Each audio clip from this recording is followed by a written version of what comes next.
Air India के अहमदाबाद विमान हादसे में 250 से ज्यादा लोगों की दर्दनाक मौत ने पूरे विश्व को झंझोड़ कर रख दिया है।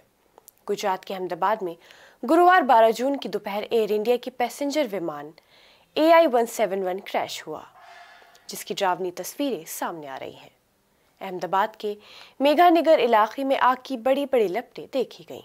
बता दें कि इस विमान में गुजरात के पूर्व मुख्यमंत्री विजय रूपानी भी सवार थे, जो अपने परिवार से मिलने के लिए लंदन जा रहे थे। इस दुखद घटना को लेकर पाकिस्तान सहित कई मुस्लिम देशों ने संवेदना प्रकट की है। आदाब, मैं हूँ आपके साथ अमीना माजिद और आप देख रहे हैं आवाज द वॉइस।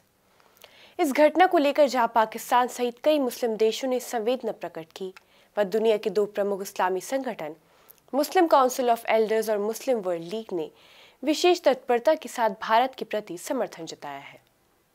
ये भारत की अंतर्राष्ट्रीय इस्लामी संगठनों में गहराती पैठ का स्पष्ट संकेत है।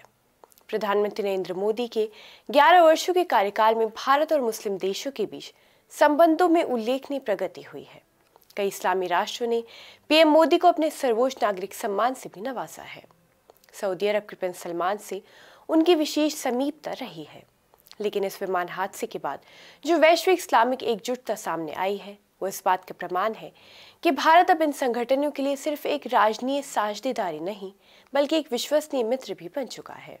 हादसे के बाद अबू धाबी स्थित मुस्लिम काउंसिल ऑफ एल्डर्स ने अल अजहर के ग्रैंड इमाम महामहिम प्रोफेसर डॉक्टर अहमद अल तैयब की अध्यक्षता में गहरा शोक व्यक्त करते हुए कहा कि इस दुखद घटना के शिकार लोगों के परिवार और परिजनों के साथ अपनी गहरी सहानुभूति और एकजुटता जाहिर करता है।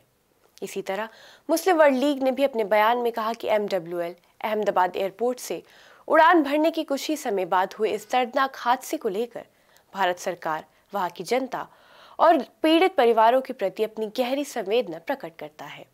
हम इसमें लापता लोगों और उनके परिजनों के साथ भी पूर्ण एकजुटता व्यक्त करते हैं। गौरतलब है कि हाल के वर्षों में पीएम मोदी और मुस्लिम वर्ल्ड लीग के महासचिव डॉक्टर मोहम्मद अल ईसा के बीच भी संबंधों में अच्छा सुधार आया है। पिछले वर्ष राष्ट्रीय सुरक्षा सलाहकार अजीत डोभाल और खुसरो फाउंडेशन के पहल पर डॉक्टर ईसा भारत आए थे।